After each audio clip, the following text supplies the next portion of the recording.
seeing a fighter sits down, his adrenaline's through the roof. You've got anything you say is just going, so you need to wait 20 seconds or something, give him a wee bit of water, calm the fighter down, because you're seeing, this is no disrespecting other coaches, but if a fighter comes back after a hard round, his adrenaline's right through the roof. You'd be lucky if he knows where he is, never mind what you're saying. So you need to get that calmness down, and I think sometimes coaches get caught up in the panic. You need to be calm, get the fighter settled, no matter how the fight's going, because he's only going to really remember the last 10 seconds of what you say to him before he goes out.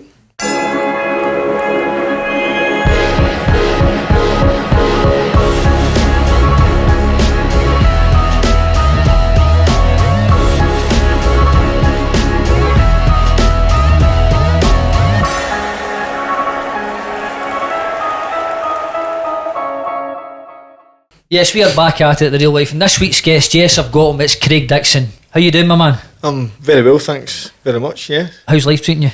Very well, working away, looking after the family, keeping ticking over, and with my alleged full-time job that I'm sure everybody else would say is more like a full-time job, boxing, but aye. You just touched on the family. How's the family doing? Doing well just now, aye. I've got 3 kids, and it's a handful, but a wee bit older. The oldest is 15, and next one 13 and nearly 10. So it's not as hard as what it was when they were wee babies and stuff like that. So aye, it's getting there. Speaking of family and life and things like that, mate, let's just run it back to the very beginning. Where you grew up and where you were born. Grew up in Pollock, which is the south side of Glasgow, which now the Silburn Shopping Centre. It used to be the Pollock Shopping Centre. Lived not far away from there. I just normal housing estate type place, and hung about the streets like everybody else, and get a wee bit bored, and decided I wanted to get fit, and stumbled into kickboxing when I was 17. Done that for about 9 months, a year or something like that, and the kickboxing coach took us to Pollock Glasgow to spar boxers, and one of the good boxers there broke my nose. I was out for a couple of months, and the boy that took me, Greg Young, that took me, invited me along to kickboxing to get involved. He'd actually left the kickboxing at that time and joined the boxing club. He says he fancy coming along, and my nose was broke. But I still had the hunger for it for some reason. I just loved the adrenaline. And I went along. It was Chris McAdams' Noble Art Gym in the Palace Arts. So I went along with Greg, and he get beaten, chucked it, and I won. Like my first couple of fights, and that was me. I was away. How was your upbringing? Did you have much? Aye, mine's not a hard upbringing by any means. Mum and Dad worked really hard working class family. In my opinion, I had a really good upbringing. My kids, from my kids' point of view, I had a good upbringing. Mum and Dad looked after us really well and done their best, and tried their best, took us on holidays and looked after us and good Christmas. I was the oldest of 3 as well, just similar to the way my family is. I had a good upbringing. Mum and Dad worked really, really hard for us. It was good. How did you go with your folks? Oh, I was fine, absolutely great. My mum worked shifts. She worked for BT and various other things, and her job. She was the gel that held everything together, because my dad he liked a bit like me. He had his obsession. My obsession is obviously boxing. His was music. He used to play in bands and things like that. So he used to disappear over the weekends, and he's like that, Mum. It was good. No hassle at all. You any brothers or sisters or that? As I said, just similar to the kids I've got. I'm the oldest of 3. And I've got a younger brother, Scott, and a younger sister, Andrea. So it was a handful in the house. Who get the most birds at you and your brother? Well, I'm not going to comment on that, to be honest, but we both done alright. How'd you go into school? I done okay. I done really well with standard grades and that, and then up 5th year and just get bored and just blew in the hires at the wall and get nothing. And then my dad was a lift engineer with the council. The Glasgow Council, and I applied for that, and I got accepted for apprenticeship, so I done that, and I left in engineering trade, so I done that for 27 or something. What was it like growing up in the south side? I think when I was growing up in the late 90s, Pollock was quite notorious for certain things, but I thought I never had much hassle. It was fun at times, and there was a lot of hassle with fights and things like that, but nothing, no worse than any other area, and no better, I would say. Do you feel your upbringing has shaped you into the person that you are today, Craig? I think the environmental factors always affect you know, how you turn out, you know, whether you've got hunger for certain things, because if you're handed everything, you're not really chasing it. And so maybe there's a wee bit of that, but I definitely think if it's in you, it's in you. That I was never the most talented at anything, but I always had a grim determination. Whether it was like football and all that, I was never great at football. I'd never been a striker, but I was at the back being a defender because I was gritty and I was tough and I would dig in, you know. And so I was always, I found my position, moved up into kind of midfield, but still more of a defender. I'll be honest, I was still blessed with skill, but just gritty and determined, I would say. You're a big family man, aren't you? But I think you appreciate your family. I think it's important, and my kids are really, really important to me. So, I think in life, it's relationships that make it. I think it's not what you've got, and it's terrible as you get older. You appreciate it more, and probably younger people don't have the same empathy as you get older. But definitely, your family and friends and what you've got around about you in life, that's what makes life. What brought you to boxing? As I said, it was just when I was about 17, my pal Greg Young was just wanted to get fit, and I was just fed up. It's like at that age in Pollock, all the boys are smoking dope and hanging about and bored, and it wasn't bad. It's just the kind of fashion at that time, and I just wanted to do something different. I just felt I wanted to put my energy into something. As I said, I started the kickboxing, went to a boxer's gym, get fun out with real boxing is all about. Proper broke nose by the way, proper for weeks, black eyes, 2 black eyes stuff, and I was still determined to fight. And then, as I said, my pal took me to Chris McAdam's gym, and I loved it. You just talked about determination and things like that. Where do you get that from? I definitely think that's something. It's just built in you. I think it must be a genetic. It's just the personality. I've always had real determination. Never really blessed with talent, but I've always overcome that with determination to do well and achieve things. I think and along the way, I've picked skills up that have allowed me to have a wee bit of talent to improve it. As I said, for boxing, it was more about the fighting than actually the skill, like the noble art. I just liked getting in and having the fight. A tear up. Oh, absolutely. It was the adrenaline I was addicted to. I couldn't care about winning. I just wanted to fight. Would you say the sport of boxing came natural to you because you were a late bloomer than the kickboxing? I'm sure it was at 18 you started boxing. Aye. I wouldn't say it came natural. I would say fighting came natural. I just see when I'm in there and somebody hit me once or twice, I just want to hit them back. There was no, it wasn't like that. I want to make them miss and make them pay. I just want to kind of have a fight. That definitely the fighting element came naturally for some reason. I just think I liked the adrenaline and again put my determination against somebody more than the skill side of things. Do you feel coming to the gym took that aggressive energy away from you that gave you that self-discipline at a young age which you needed at that age? Aye, 100%. I think. See, once the gym was done, you're nice and calm after, nice and relaxed. Brilliant. You burnt that determination that you had, that drive. Kind of took the sting at you. But you go to bed, wake up the next day, and it was back again. You're back at the gym. Aye, it definitely did take. So, growing up, definitely think.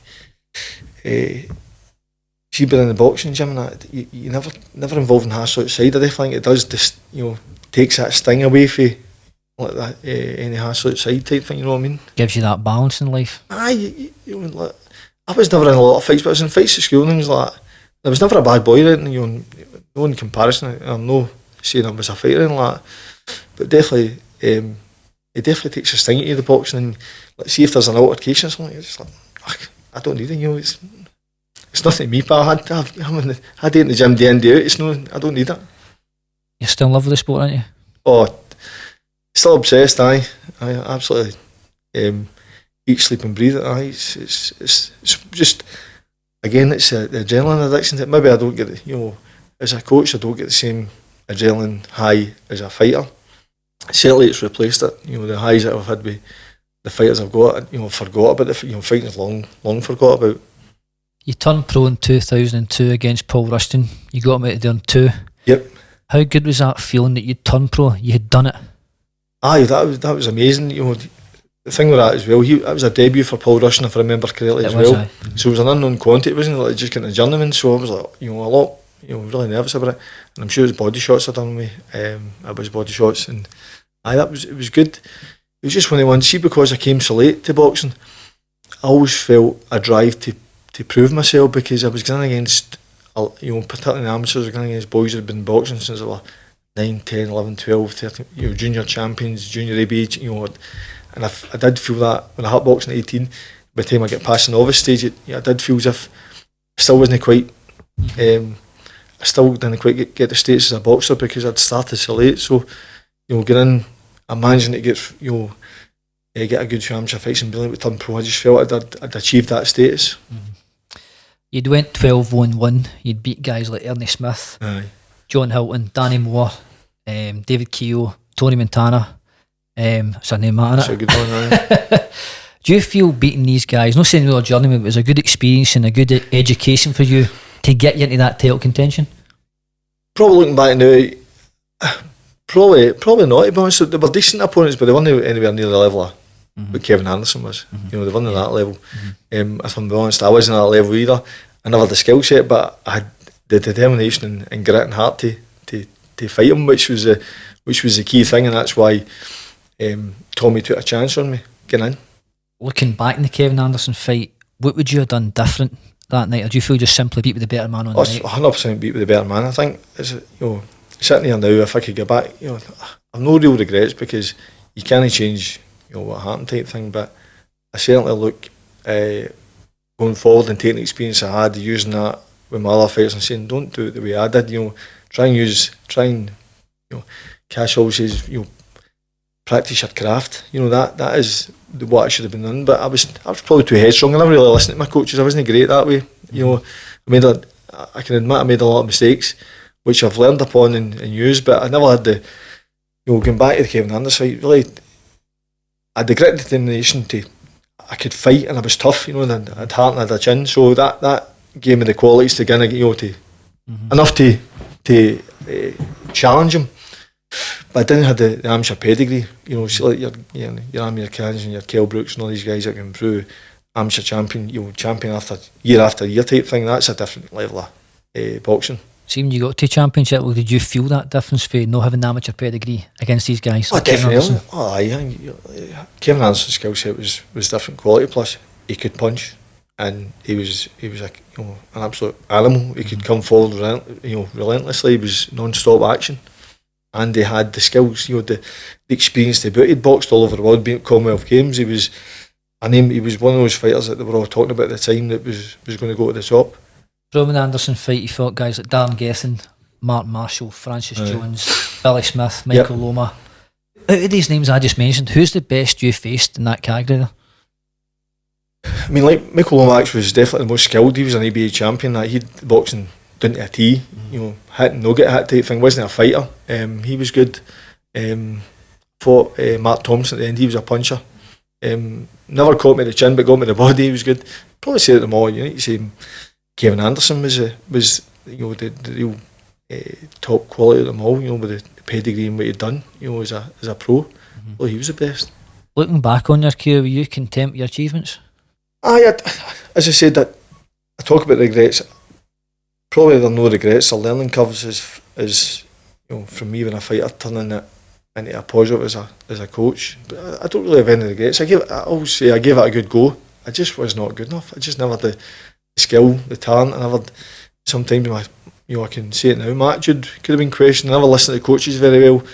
Some coaches I'd listen to bits, and I was too headstrong. I always felt that if I thought that was the best way forward for me. And I always just went in with that level of determination. So, can I have that? That's my wee bit. Your last fight was with Darren Gethin, yes, which you won in a points decision. But sadly, after that, you get a phone call for Robert Smith, the British Boxing Board of Control. Can you tell me a bit about that phone call? Just come back to that Dan Gethin fight. That was the last fight was probably the best I've ever boxed as well. And three times you fought him, fought him 3 times. The last time I fought him, I boxed him and actually boxed the best I've ever boxed. And subsequently, I failed a brain. I got a phone call for Robert Smith, just to say there'd been a change in the brain scan, and it wasn't quite like we're taking a licence. It was just more like saying you're no boxing again. We recommend you no boxing type thing. I never challenged that. It was one of those moments that just hit you like a ton of bricks.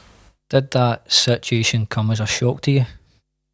Yes and no. Probably with the way I sparred and the way I fought, it's no surprise to anybody, and shouldn't have been a surprise to me. But you think, particularly when you're that age and you're young, you think you're invincible. Everybody thinks you're invincible. You don't think it's going to come up with you.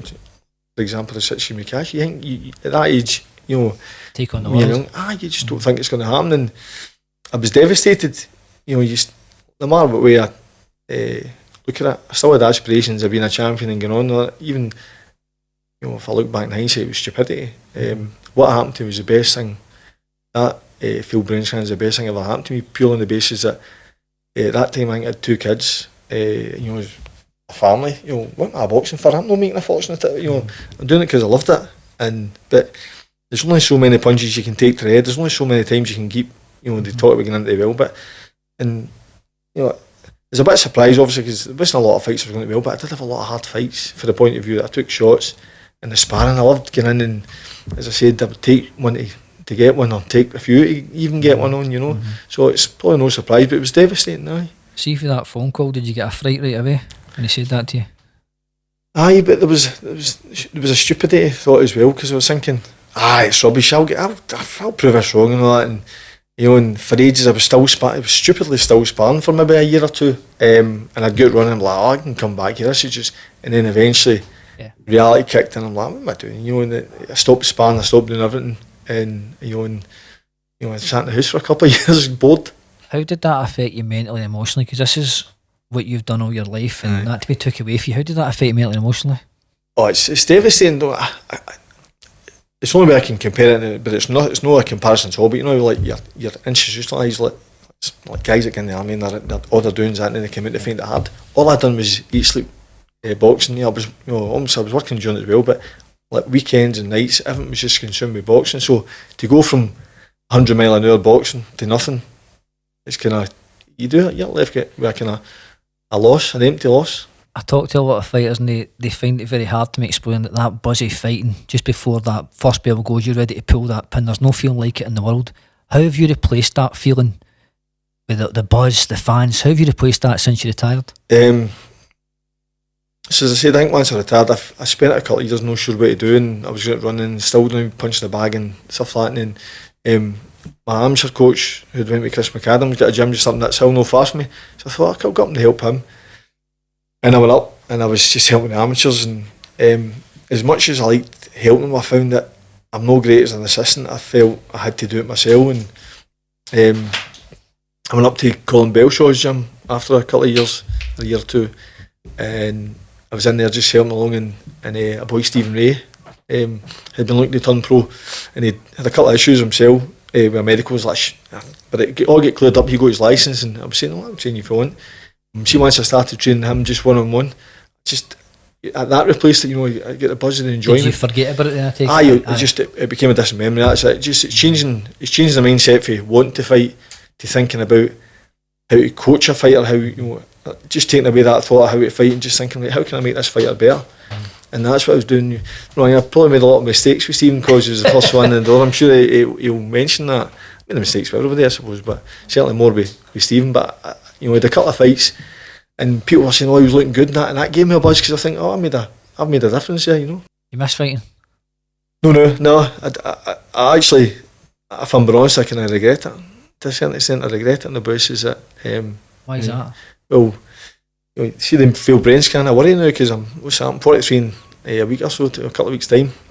I think about my long-term health. I hope that you want to see your kids grow up and all that, and I'm sure I will. I don't mean that. I just mean from a point of view, there's a lot of what's happened with Kash and the Craig Dickson, but makes me think that you'd be stupid not to worry about taking all those punches and what effect it has in later life. Do you think about that a lot? Take it. Aye, an awful lot. Aye. Daily, weekly, monthly. More so what happened with Kash, and we were actually with the Craig Dickson book, and then talking to Colin Belshaw and Ian Wilson, they were saying, I've seen you went to Canastota Hall of Fame. Mm-hmm. So you see some of the boxers they're talking to, like the condition they were in. I'm going, oh please God, no me. Do you know what I mean? So I think I'm still quite sharp now, but there's a long, that's all the fighters I get. One of the first things I say to them is, there's a long time left after boxing. Definitely. I said, take as much out of boxing as you can, with as little as you damage as possible, because there is a long time left after life, and if you don't, that is the art of the game. Hit and they'll get hit, basically, isn't it? Aye, I just don't think there's a... fans love your Michael Gomez's, your Arturo Gatti, Mickey Wards and all that. Jesus, man, you think the punishment those guys took for what? You know, I don't think Michael Gomez made a huge amount of money. I'd like to think Mickey Ward get a few quid on the Arturo Gatti fights, but was it worth it? I don't know. You need to ask him. He's going to donate his when he passes, which is that's amazing. It's absolutely fantastic. He's came out with something like that. Do you feel the kind of health and safety of the sports kind of evolved since your time you're a pro as to now? A good comparison. Well, for me, feeling the brain scan, I mean, I think the brain scans only come in, and I don't know what they were doing before that, but the MRIs come in, MRIs come in like late 90s, I think. I think the best way to look at it, is you look at your phones now compared to the early 2000s what they're doing. So you imagine the technology and the brain scans where they are. You know, I'm not far away before we were brain scanning our brains with phones now. You know, the technology is advancing that quick. So I think it's what the British board are doing. I don't know what anywhere else in the world's like, but it's fantastic because we can't have. As I said, there's a long time left after boxing, and that was a big emphasis. You know what we said to Kash. You know, boxing's not worth it. It's not worth your life. Yeah. Throughout your career, you're under the guidance of Chris McCann. How good was Chris? Chris was a good coach, aye. Chris had he'd been trained by Peter Harrison. I can't remember who his amateur coach was, and he'd a similar style to like Peter, and the way Scott fought, you know, hands up in and out kind of style. It was good. I enjoyed it at the time. He liked, you know, he was more of a fighting coach, if that makes sense. He wasn't like you're at the boxing. He was more a pro style coach than an amateur style coach. Mm-hmm. What did you learn from Chris, not only in boxing but as a person? Just learned the discipline. That Chris had a way of taking in the pads, make you feel great about yourself. I mean, he made you feel good as a fighter. He's like, you're well schooled and that. He was always that kind of personality, you know, that comments and that. He was good that way, I found, and he was actually probably his biggest attribute was like in the corner. He was always very calm, and that's one thing I've probably took from very calm in the corner. So like, seeing a fighter sits down, his adrenaline's through the roof. You've got anything you say is just going. So you need to wait 20 seconds or something. Give him a wee bit of water, calm the fighter down, because you're seeing. This is no disrespecting other coaches, but if a fighter comes back after a hard round, his adrenaline's right through the roof. You'll be lucky if he knows where he is, never mind what you're saying. So you need to get that calmness down. And I think sometimes you know coaches get caught up in the panic. You need to be calm, get the fighter settled, no matter how the fight's going, because he's only going to really remember the last 10 seconds of what you say to him before he goes out. You know, and Chris was very good at that. I would say he was very, very calm, collected in the corner. You were part of the Tommy Gilmore St Andrews promotion. How good was Elgin, Tommy? He's been there since done it. You know, he's bought the t-shirt. His dad was the same, so he learnt off one of the best as well. And Tommy was very good, very honest, and what he said was what he'd tell you is what he delivered. What he'd tell you you're getting was what you got. You know, that was just the way it was, just straight in the line. Did he provide a lot of opportunities for you during your career? Aye, as I said, I probably came with seeing the probably advent of social media. I wasn't a big, going back, I could have done with something like that because I wasn't a big ticket seller. So the St Andrews Sporting Club was perfect for me because never really sold a lot of tickets. You could that platform. Build your career. I get a platform. You don't need to worry too much about selling tickets. And again, the same platform for Kash. Obviously, it went different direction, but it was good for me because I could get fights without too much worry about. Just when you said that about Kash, because Kash was a big ticket seller as well. Never sold. I think he sold a ticket for his first couple of fights. That's all. So, but that's crazy. Isn't it? Look how good a fighter is as well. But it just shows you, and this is a TNA fighter right there. Skills will get recognised. Aye, definitely. Good talent. Good talent will shine through. Aye, it's just work at it. Did Tommy look after you? Aye, Tommy was good. Aye, Tommy. I think the Kevin Anderson fight, it was just a random phone call, chatting how things like, somebody's pulled out, blah blah, and it was again, this is Africa's a big continent, so I don't know what country the boy was saying, right? So the boy had failed a blood test or something like that, came over, I'm still looking for an opponent. I went, I'll fight him. He was like, what? But at the end of the day, I was fighting Kevin Anderson, so he was good. He gave me opportunities. When you retired, obviously you touched on earlier that you went to Belshaw's Saltire Gym. How did that all come about, Craig? So I was at Chris's, helping with the amateurs and that. went up to, I just, things when they working, I just knew I wanted to do it myself, and Chris, it was Chris's gym and his, it's his show. I couldn't overstep that type thing, and I just thought I wanted to do my own thing, so I went up to Collins just to help out, and just backwards and forwards, and just put my head in to see what if I could help, and it just turned out Stephen Ray, as I said, he'd been floating about gyms and that, and he'd had an issue with his medical that I was like to him, go and try again. If it, must have been a daft time. I think it was like something like, I think he moved his head during a scan and it came up as a shadow, and he went and done it again and it cleared. So I said to him, go and try again, and subsequently did, and I said, I'll train you if you want, and I was it, and I just get the buzz for it. See, once I started training, and I felt I could see the differences I was making. I felt I was. That just got me hooked, and I thought I'd quite enjoy this and get a buzz with it. And then he had a couple of fights. He performed really well in them, and people were noticing. But he got a job and had to chuck it, unfortunately. But the job, probably the best thing that happened to him anyway. So things happen for a reason, But that was just that. Did you always feel that you would come into the training side of the sport? Probably towards the end of my boxing career. No, I didn't really think about it. It was just like when it get taken away from me, like, what do I do next? One, I still want to be involved, so probably logical next step was to training. So I thought I'll give it a go and see if I like it. And because I'm, it's a very selfish sport, and and it's. But then when you go to train, you need to change your mindset. And I thought I'll see if I like it, and I did. I found that I quite enjoyed it. I think I was always good at explaining things. I think that's one of my, what it is, work or whatever. I'm quite good at explaining things. So I think that's one of the things that helped me, because look, when I'm coaching fighters and I get them to do something, and they look a bit puzzled, I'll explain, go through, and I sell it to them. I think part of being a coach is trying to be a bit of a salesman. You're trying to sell, your craft, your product. You're trying to sell your product, and when you're selling your product, you be a good salesman. You need to explain how good it is and it's going to do this. So I think that's one of the ways of looking at it. Do you feel the training side gave you good self-discipline? It's gave you a good structure in your life? The coaching side probably is. It's just gave me a focus. I think like I don't know what it'd be like to sit in the house every day. I don't know, like, to come home from work and no have something to do. I have breaks like everybody else, but as soon as that first day break starts, I'm thinking, right, I'm back in the gym in 2 weeks' time. I'm not thinking about anything else. It's just I don't know anything else, no other way in my life anyway. How much do you enjoy it? Again, obsessed. I can't see myself leaving it. I just certainly now. As I said, because I get the buzz out of it, and I feel as if I get gains, and I feel as if I'm achieving. I feel I make a difference to fighters when I take them in the pads or they show them things, and I get good feedbacks. That buzz, and no, I don't think I could let it go. What makes a good trainer? Probably a good salesman. Probably just deciding what every coach, no matter who it is, probably has a style. And I have a certain style. There's no two ways about it. And probably what I find is I coach all the fighters the same stuff and explain the same thing.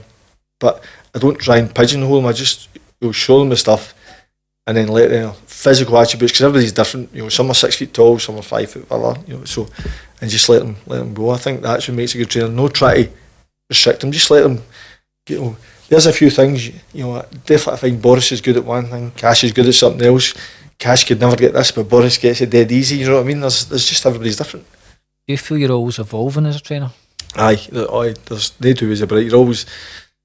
I watch a lot of wee clips and videos, and everybody's dead good at putting wee things on Instagram now. And I watch something and go, I like that. I'm going to steal that, and I've done it loads of times. See, with likes of Kash.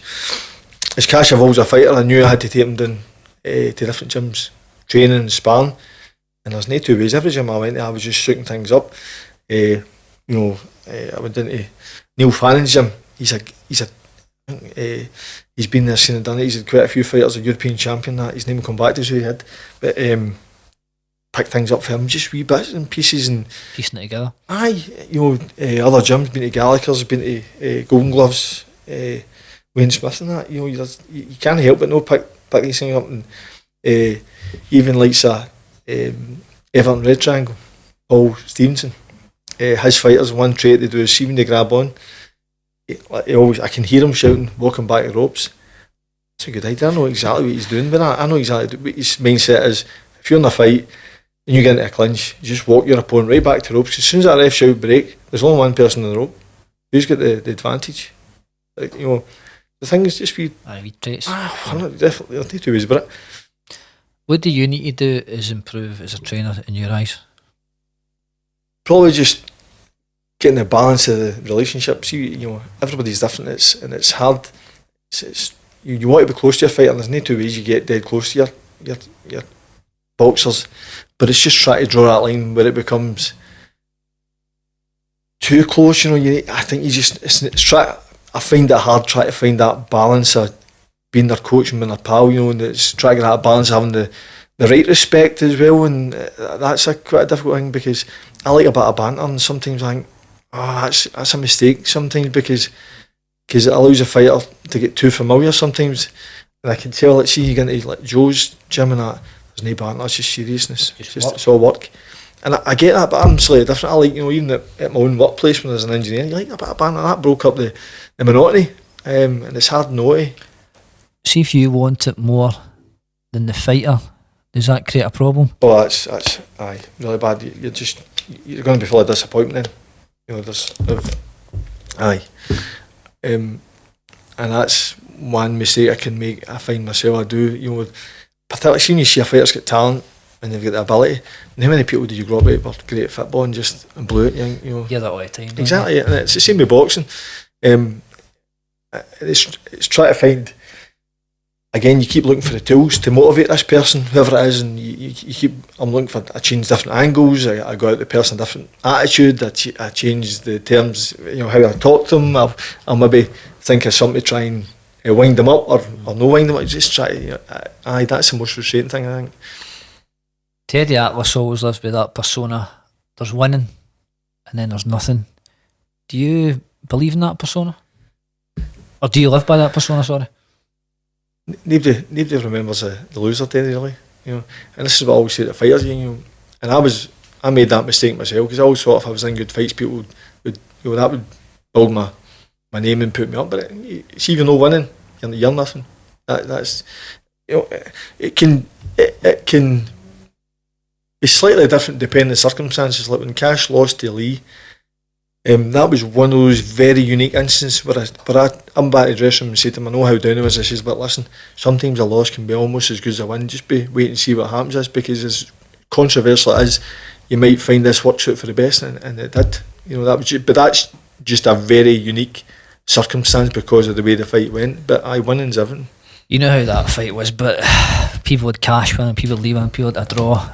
And I'll be honest with you, that's one of the best fights I've ever seen in the Scottish ring. And I'm 37. And I'm talking Burns Mitchell, Arthur Gomez. How good was it to be a part of that? I know you were on the losing side, but how good was that to be part of that fight? Oh, looking back now, it was fantastic. But at the time in other places, I thought, still miles this journey to go. This is just a wee blip. This is just another fight. This is just this is just one of those fights that's happened. It's a step up to greater things later on. That's the way I was thinking of it. I thought how great that fight was. I thought, great fight it was. It was, fantastic. But he was still getting termed a prospect, things like after that fight. There was still people online and certain areas saying that Kash was still a prospect, and I'm like, right, okay, so there's bigger things ahead then. But no, looking back now where we are, it's a fantastic fight for both fighters. You need rivalries in boxing. You're nobody without it. And it's a shame. I feel sorry for obviously the situation with Kash and that's happened, but I do feel sorry for Lee because he's kind of lost now. He's not got that. He had that second fight with Kash to look forward to, and whatever way it would have went, it'd have probably propelled both of them to bigger things, and they could have stepped on, moved on. It made them a few quid. It would have created the press and everything, hysteria around it, but it would have been great. That fight would have made life-changing money for both fighters, and it's just so sad the way it's turned out. As you touched on, obviously for Kash and it's for Lee as well. It's just an absolute tragedy because both lovely guys. Kash Farooq, one of the most consummate professionals I've spoke to since I started doing this. Absolute tremendous guy, humble kid. It's just very sad the way the situation went. But just touching something else, just obviously boxing's always evolving, your strength conditioning, your sports science. Do you believe sometimes trainers they take the laps and the fundamentals of sport, like pad work, pads, road work, things like that, and they're concentrating too much on the sports science side of things now?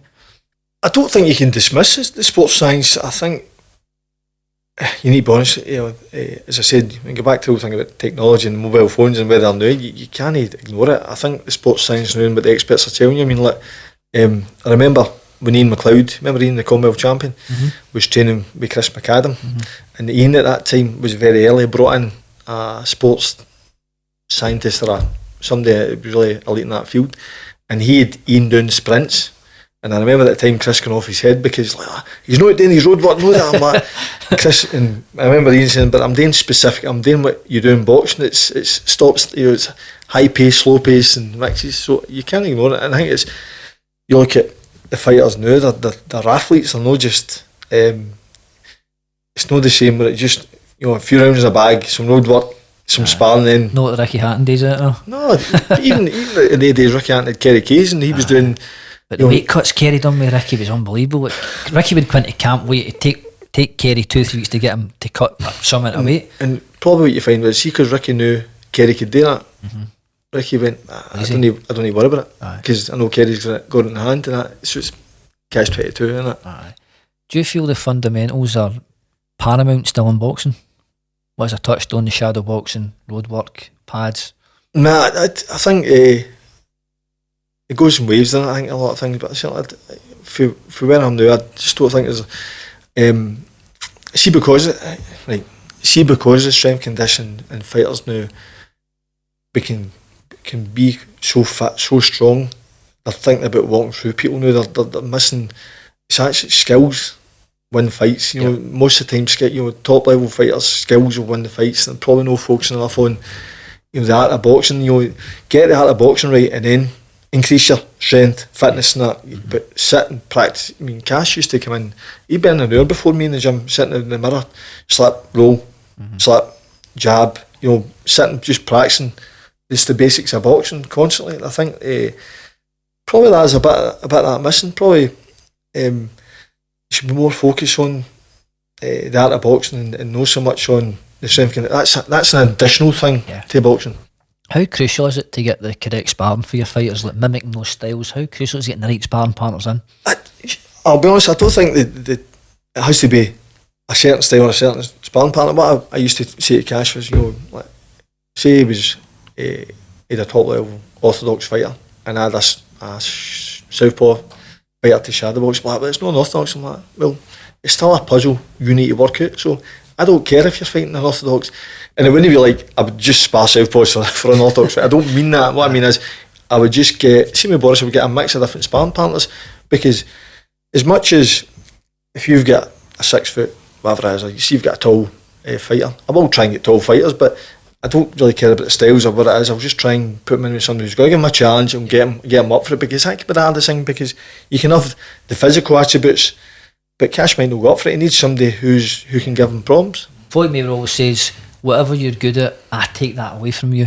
See, as a trainer, do you try and implement that into your fighter's strategy? Taking that, what the opponent's good at, taking that away from them? I think that's an additional bit, definitely. What's the opponent good at? Was he, if he's good at outside, will you try and use that against him? If he's trying to get underneath him, get inside him. Aye, definitely. You need to take everything on board and find a way to beat somebody.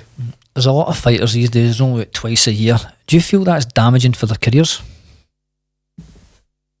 I think nowadays the boxing, like any big fighting, you're talking about 2 fights a year, they're massive events, and that's the difference. See, to put events like that together, that's the problem. So, like, see your top fighters, like when Ricky Hatton was fighting, it's hard probably to put those size of shows together 3-4 times a year. And I wouldn't say it's damaging boxing. I think you need to have at least 2-3 fights a year, I think. And at that high level, you don't really want any more than that, because the damage, again, I'm talking about the damage and taking punishment, it's not really good for you. I think the bottom line is you make your money, you get out, and if you can make 10 million in one fight rather than 3 million over 3 fights, I know what I'd rather. Aye. It's like 2 12-week camps, there's 28 weeks the year. How important is it, Craig, to stay in the gym for those other 28 weeks of the year? Well, we never had camps, we just trained. We just kept training, and we'd a fight date, and then we'd plan out the sparring and go, right, I'd book holidays with work. I'd take like 3 or 4 Wednesdays off in a row, and we go down south, and then a Sunday, and that's just how we worked it. So we're always in the gym, you know. How do you balance that? See, with your wife, your kids, and obviously you're training fighters, and I think we have to, mate. It's unbelievable how you fit it all in. I don't know. You just find a way, I suppose, and I don't know. You just make it happen. It's like anything, you make it work, and it does. Do you find it hard at times? Sometimes you make. At one point, I'd 4 fighters, and I felt that was, and 3 of them were at championship level. You'd Kash, I'd Ross Murray, and I'd Jordan McCorry, and Boris was just coming through at the back, and that was quite heavy because Ross was fighting title fights, Jordan was fighting title fights, and Kash had just started fighting title fights. So that was heavy going, because you're trying to get balance at the sparring, and they're all going, I'm as important as the next guy because I've got a title fight, and that was quite hard, particularly I'm working full time. It must be challenging. Maybe you just touched on Kash Farooq recently, mate. Just a few months ago, we received the bone-crushing news that Kash had to retire from the sport due to his yearly medicals not being satisfactory with the British Boxing Board of Control. What was your initial reaction to this? Well, obviously, me and Ian were when I first got told. It was a bit like, right, hold on, let's double check this first. This is just, this can't be true. You don't, in respect to other fighters. If you put a league table up, and who gets hit, Kash would be at the bottom. So you're thinking, nah, something right here. So he'd been for a test, and it never went well because Kash was late in that, but a couple of other things. And we done it again, and the results come back, and we're just like, this is done. Was it done twice, I take it? Yeah. Well, you never take first opinion. You always just double check, make sure. So we've done again, and it's dead hard, and I think, it's not about me, but it's just about Kash, and you think, I'm just so gutted from that. Obviously, I think about all the time all the time we've put in together, and you think it's devastating, because I'm not saying he would have been a world champion, but he definitely had world class skills. He was good enough, and he'd have competed with anybody, I think, at the highest level. And I think it's just disappointing he never got to test himself. In your boxing career, no matter what you do, if you know you're at a certain level, you want to reach that level and push or test yourself and see how good you are. It's just devastating he's no made that pinnacle. What was going through your mind at that moment when you all sat down? And that must have been mega difficult, mate. It was just like, I could see the Kash's soul had left his body, if that makes sense, because he was like vacant. He's like, oh, this isn't real, is it? And I'm like, I don't know, Kash, I can't say, we'll just need to see how it goes. And it was a heavy couple of months. I had a personal issue going on at the same time, which is still going on, and it was a weird 2021 can go and take a jump to say that. It was a horrible year, and devastating for Kash, and I'm not saying he's over it, but certainly he's got his head round it. And as I said, what I say to all the fighters is, there's a long time left after boxing. See when it's done, forget about it, because you need to live your life. How would you say Kash is doing now? Not the dust is settled, we're a couple of months on. How's his emotions and things like that now? He's okay. He's trying to, I think the most important thing is fill his time. I told him, you need to be doing something. So he's been over helping Gary Jacobs one day with Martin Harkins and filling his time, and he's keeping himself ticking over. And I think he's going to look to try and get a job, or maybe go and re-educate himself, go to college. I don't know. He's going to make sure that he keeps his mind going and ticking over, and he'll help me. He's going to help me. We're going down. Boris is fighting in a couple of weeks, and he'll come down and he'll stay involved, and then he'll get his licence, and he'll help me in the corners and that. And that's all you can do. I dare say we'll have some low times when he sees, if he sees other fighters on about him that he believes he could have beat, winning world titles or titles. But that's, you can't. You need to expect that. That will happen. Tell me your proudest moment with Kash.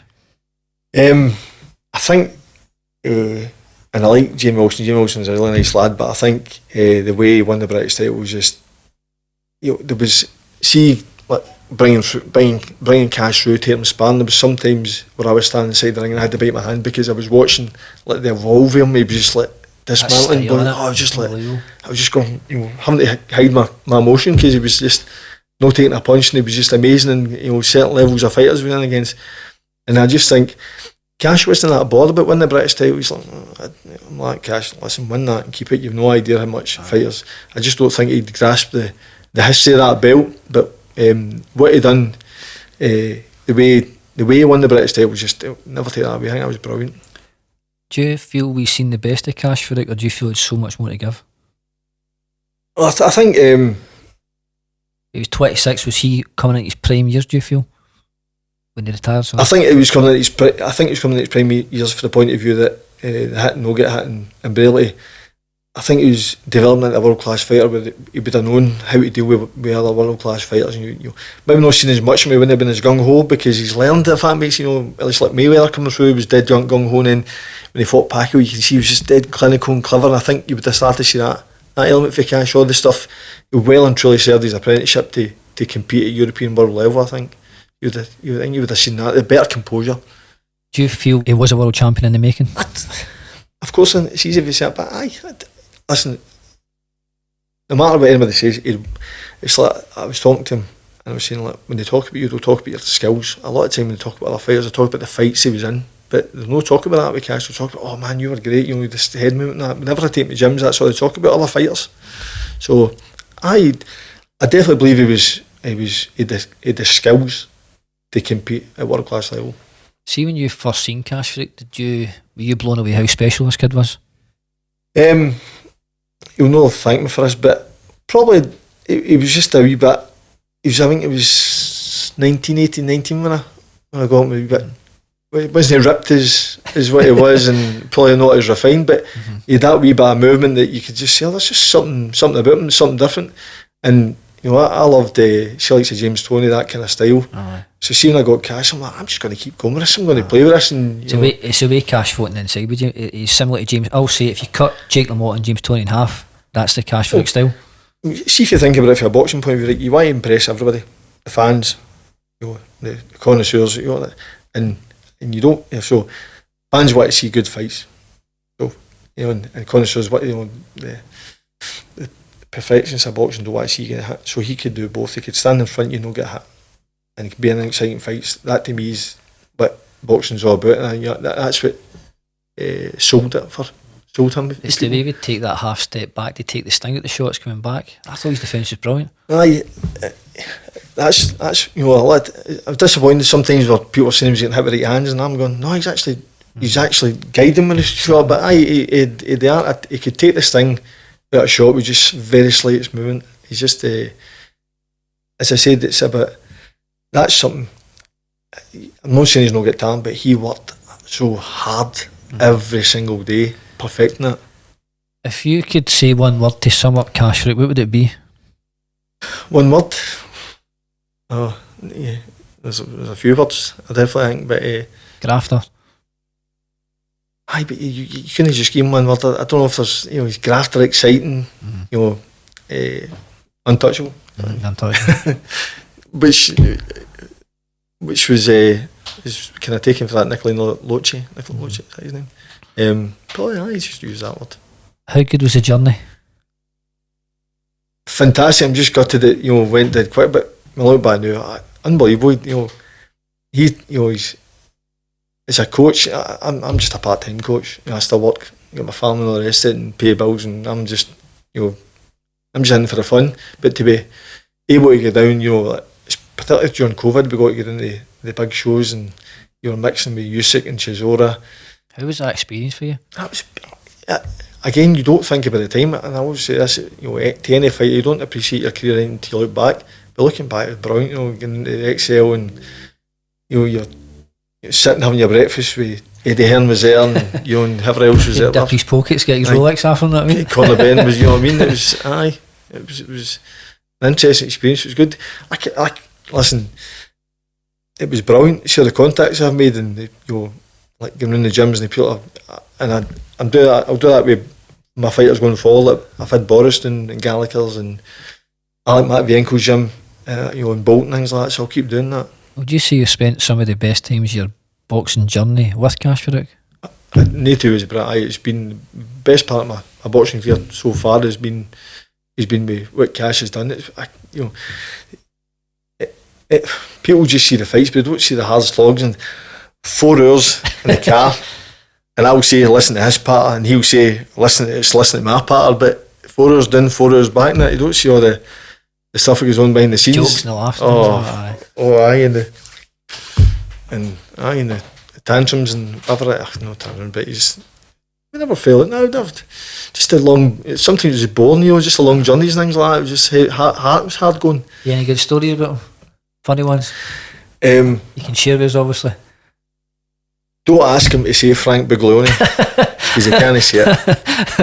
I think we touched on this at the St Andrews show actually the other week there, and you ended up jabbing me. Or it's funny, I'm Scottish, he's Scottish, but see wherever we went somewhere and he'd speak Scottish and somebody would look at me and I'd need to translate this Scottish back to my Scottish. But I think the best one was me and Boris in the front of the car and Kash at the back, as I said, and Boris had just sparred his hair button. And I just happened to say, who was it his hair beat for or lost the British title to? And Kash went, Frank and me and Boris looked at each other and Boris clicked on dead quick. And I went, who? And Kash done the same thing again. And me and Boris were in stitches and Kash like, yeah, pedo, this and that. So if anybody goes up to Kash and says, who was it whose hair button for the British title, goes, you lost that Craig Dickson. Oh, brilliant. That's the one that sticks in my head anyway. So, how much has Kash Farooq got to give on the other side of the ropes? Can he be a world-class trainer? He's got a job as a head of talent, but do you see this guy excelling in the sport on the other side of the ropes? It's hard to say. It just depends what, how much you fall in love with it. I think, you need to become obsessed. Like anything to be good at it, you need to be obsessed. You watch all these things about certain athletes and whatever they do, and I thought it'd be good at it, they need to be obsessed. And if he was anything like his boxing career, then there's no argument, I think. It's that style he has, but see if you can implement that into a young fighter coming through, it only can breed success. Right. It's unbelievable that style Kash Farooq has. I think it's just incredible to watch. I think it's amazing to watch. I mean, I was getting to the stage that I was enjoying watching somebody miss more than I was watching them hit. Aye. Because I was, you watch Canelo, and I think there's a wee clip kind of about with Daniel Jacobs, and Canelo misses 11 punches or something, and I'm like saying it to people, look at this, this is brilliant. That's how Canelo will go so long, and that's how James Toney went so long, and it's because they've learned that they're not getting punched. It's just stop at the right time. Yeah. Probably James Toney, as much as he never took hits, he done it over 80 fights. So what? A fighter would have took over 40, he's took over 8. So, well, mate, that's us for the day. I'll leave the stage. You anything like to add? No, I can think. You good? I'm very good. No, I appreciate you having me over for the chat. Anytime, mate. Listen, thanks for coming. I wish you health, success, and happiness in the future. God bless. Right. Thanks, Mark.